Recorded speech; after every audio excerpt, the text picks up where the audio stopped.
ஓம் நம சிவாய. அன்பு தெய்வமகளின் வணக்கம் உங்க எல்லோருக்கும். ஒரு புண்ணியவதி தாய், புண்ணியவதி ஆனவள் வீட்டில் பார்த்தீங்கன்னா மாமனார் மாமியார் கணவர்னு சொல்லி நல்ல அற்புதமான ஒரு குடும்பம் இருந்தாலும் தன்னுடைய குணமானது அவ்வளோ அழகா இருக்கான்னா கிடையாது.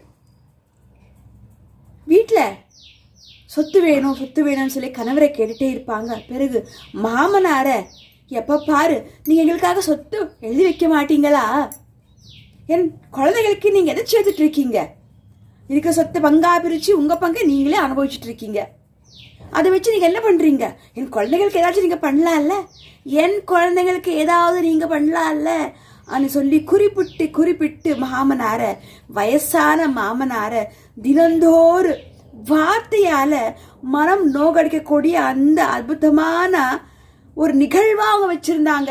அது அவங்களுக்கு அற்புதமா இருந்தது. மாமனார் இப்படி ஒரு விஷயத்த தினந்தோறும் பேசாம இருந்தா அவங்களுக்கு சாப்பாடே இறங்காது. அந்த அளவுக்கு அவங்களுக்கு ஒரு சந்தோஷம், அவ்வளோ ஒரு மகிழ்ச்சி.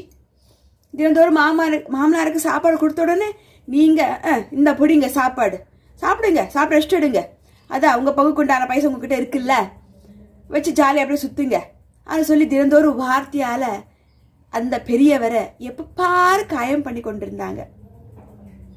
என்ன பண்ணுறது, மாமியார் பார்க்குறாங்க, அவங்க வயசாகி போச்சு, யாரை என்ன சொல்ல முடியும், சரி ஏதோ குடும்ப டயத்துக்கு சாப்பிட்டு இந்த தெய்வ வழிபாடு பண்ணி தினந்தோறும் நம்மளோட காலத்தை நாங்கள் ஓட்டுறோம் அனு சொல்லி அந்த தாயும் கேட்டதில்லை. சரி, இப்போ மருமகளுடைய ராஜ்யம் இல்லைங்களா, காலங்கள் கடந்ததுங்க. அந்த வயசான ஐயாவுக்கு ஒரு பழக்கம் உண்டு. தினந்தோறும் நாய்க்கோ இல்லை மாடுக்கோ இல்லை வீட்டுக்கிட்ட யாராவது வந்து யாசகம் கேட்டாலோ இல்லைன்ற பழக்கமே அவருக்கு இல்லை. ₹1 இருக்கா இந்த அப்படிங்க, கையில் ஒரு பிஸ்கெட் இருக்கா இந்த நீ சாப்பிடு, கையில் நிறைய கொஞ்சம் இருக்கா ஒரு 50 100 500 அப்படி இருக்கா இந்த, யாராவது வந்து யாசகம் கேட்டாங்களா இந்த வச்சுக்கோங்க, நீங்கள் ஒரு 10 பேருக்கு ஏதாவது வாங்கி கொடுங்க சாப்பிடுங்க, உங்கள் குழந்தை குட்டிங்க சாப்பிடுங்க. கோயிலில் ஒரு கும்பாபிஷேகம் ஆகட்டும், யாராவது கோயில் திருப்படிக்காக வந்து கேட்டா இல்லைன்னு சொல்லாமல் தனக்கிட்ட இருக்கிறத வச்சு ஜோபெல்லாம் தேடி இந்தாங்க இது இருக்குன்னு சொல்லி கொடுப்பாங்க. அப்படி ஒரு நல்ல மாமனிதர் அந்த தம்பதிகள், அந்த அம்மாவும் அந்த ஐயாவும் அந்த அம்மாவும் அவ்வளோ ஒரு அழகான தம்பதிகள். சொல்ல வார்த்தை உண்டா, எண்ணற்ற தான தர்மங்கள் இல்லைங்களா. கடைசியில வாழ்ந்து அவங்களுடைய தருணமானது இந்த பூலோகத்துல நேரம் முடிஞ்சு விட்டது, முடிய போகக்கூடிய தருணம் வந்து விட்டது நெருங்கி விட்டது நாட்கள். அப்ப கூட அந்த மருமகள் ஆனவள் இப்பவாவது உங்ககிட்ட இருக்கக்கூடிய ஒரு பங்கை உங்க மகளுக்கோ இல்லை சின்ன மகனுக்கோ யாருக்காவது கொடுத்துட போறீங்க, இத்தனை நாள் நான் தானே பார்த்தேன், இத்தனை நாள் நான் தானே உனக்கு சாப்பாடு வைத்தேன், இத்தனை நாள் உன் துணிமணியெல்லாம் நான் தானே துவைச்சேன், அப்போ அந்த பங்கானது என்னோட குழந்தைகளுக்கு நீ எழுதி கொடுத்துட்டு போ, நீ உனக்கு எப்போ உயிர் போகுதோன்னு சொல்லி அப்போ கூட அந்த தகாத வார்த்தையால் அந்த ஐயாவை மனம் நோகடிக்க வார்த்தைகளை சொல்லி கொண்டே இருந்தாங்க. சரி, எல்லாம் கேட்குறாங்க அந்த தம்பதிகள், என்ன பண்ணுறது. சரி, ஒரு நாள் நாட்கள் வந்து விட்டது, போகக்கூடிய தருணமானது. கடைசியில் அப்பதான் அவர் பேசுறாரு, மருமகளே நீ எனக்கு மருமகள் அல்ல, நீ எனக்கு மகள், வா எம் கூட உட்காரு, 1000 பேசியிருந்தாலும் நீ எனக்கு உணவு வச்சிருக்கிற, தினந்தோறும் என்னை திட்டி கொண்டிருந்தாலும் என் துணிமணிகளை திட்டி கூட தோச்சு கொடுத்துருக்கிற, எத்தனோ எனக்கும் என் மனைவிக்கு வீடு விட்டு போன்னு சொல்லாம சொத்து மட்டுமே குடு, எங்களுக்கு இந்த ஒரு பங்கு நீ குடு இதுதான் கேட்டிருக்கிற. மகளே நீ எனக்கு மருமகள் அல்ல, மகள். சரி, இதுவெல்ல என்னுடைய பங்கானது, என்னுடைய உரிமை, அதை வந்து அந்த உரிமை என்னோட உரிமைக்குண்டான அந்த பங்கானது நான் இதுவரை பண்ண புண்ணிய காரியங்கள். தர்மம், யாராவது வீட்டுக்கிட்ட தர்மம் கேட்டு வந்தா கொடுத்துருக்க, யாசகம் கேட்டு வந்தா இல்லைன்னு சொல்லல, கோயில் திருப்படிக்காக யாராவது வந்து வீட்டுக்கிட்ட கேட்டா இல்லைன்னு சொல்லல, கொடுத்துருக்கேன். பிறகு நாய் மாடு வாயில்லாத 5 ஜீவனங்கள் யாராவது வந்து நின்று என்னை பார்த்து அந்த பசியோட கேட்குறது எனக்கு புரியுது, ஆனால் அதுக்கும் நான் உணவளித்திருக்கிறேன். இது எல்லாமே புண்ணிய காரியங்கள்.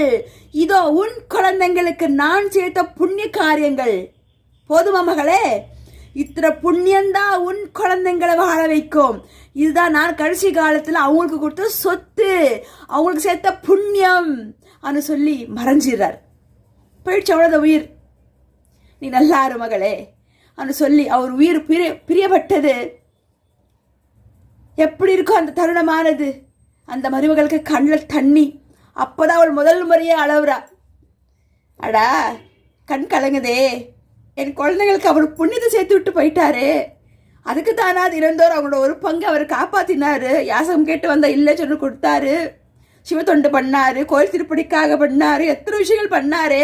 நான் புரிஞ்சிக்காம போயிட்டேனே, என் குழந்தைகளுக்கு புண்ணியத்தை சேர்த்துட்டு போயிட்டாரே. அப்பா என்னை மன்னித்து விடு, என்னை மன்னித்து விடு, என்னை மன்னித்து விடு. ஆனா போன உயிர் வந்ததா? வரலிங்க. அவ்வளோதான் வாழ்க்கை, இவ்வளோதான் வாழ்க்கை. அந்த பாருங்க, கடைசியில் அந்த ஐயா, வயசான அந்த ஐயா தன் மனைவியை விட்டுட்டு, தன் மனைவிக்கு கூட கடைசி காலத்தில், அம்மா உனக்கு இனிமே நம்ம மருமகள் அல்ல, மகளா இந்த உன்னை பார்த்துப்பா, நீ ஒன்று கவலைப்படாத, உன்னை அப்படிதான் நான் பண்ணிவிட்டு போவேன்னு சொல்லி கடைசியில் அவர் உயிர் பிரிஞ்சது. மருமகளான அவள் அப்பதான் திருந்துறா. மகளாய் மகளாய் என் குழந்தைங்களுக்கு இத்தனை புண்ணியத்தை சேர்த்துட்டு போனீங்களே அப்படின்னு சொல்லிட்டு கண் கலங்கி அதுக்கப்புறம் தன் மாமியாரை நல்லா பார்த்துக்கிறாங்க. குழந்தைங்கள் அழுகுறாங்க, அவ்வளோ அழுகுறாங்க. இறைவனே பார்த்த இந்த நிகழ்வானது எம் சூப்பெருமானுக்கே பிடிச்சி, இவ்வளோ புண்ணியமான காரியத்தை இந்த பூலோகத்தை நீ செஞ்சாயா மகனே, வாயும் கிட்ட உனக்காக சொர்க்கவாசல் காத்திருக்குன்னு சொல்லி அப்பன் மனதார அவங்களை கூட்டு கொள்கிறார். எண்ணற்ற மகிழ்ச்சியான தருணம் பாருங்க. அந்த ஐயா பண்ண புண்ணிய காரியங்கள் தான் அவங்க குடும்பத்தையும் அவங்களோட பேர குழந்தைங்களும் வாழ வச்சுட்டு இருக்குது. இன்னும் இந்த மான பிறவியில நம்முடைய முன்னோர்கள் எத்தனோ புண்ணியம் பண்ண போய்தான் நாம் எல்லாம் இன்று ஒருவேளை சாப்பாடு கூட குறையில்லாம வாழ்ந்துட்டு இருக்கிறோம். அது நீங்களும் கடைப்பிடிங்க. சொத்து சொத்து சொத்துன்னு ஏன் போடுறீங்க? இறைவனை நம்பி 4 பேருக்கு நல்லது பண்ணுங்க. நல்லது மட்டுமே உங்களை தருத்தம், அது மட்டுமே உங்களோட குழந்தைங்களுக்கு புண்ணியம் சேரும். விரதம் கிடையாது. நாம இந்த மாட பிறவியில நல்லா வாழ்ந்து, இந்த மாட பிறவியில நல்லா வாழ்ந்து கடைசியில புண்ணியம் என்ப அற்புதமான புண்ணிய நிகழ்வுகளை நாம் கொண்டு போகலாம். கடைசியில நாம் சேருவோம் இமயமலை நாதரே. இது நான் இமயமலையில கத்துக்கொண்ட விஷயம். இதோ உங்களுக்காக என்ன பரிசு சொல்றாங்க. இதோ சொல்லிட்டு உங்களோட அன்புதய மகள் என் விகாஷினி. ஓ நம சிவாய வாழ்க, ராதன் தாழ் வாழ்க, இமைப்பொழுது என் நெஞ்சில் நேகாதான் தாழ் வாழ்க. திருச்சிற்றம்பலம். நன்றி. ஹர ஹர மகாதேவ சம்போ சங்கர். சிற்றம்பலம்.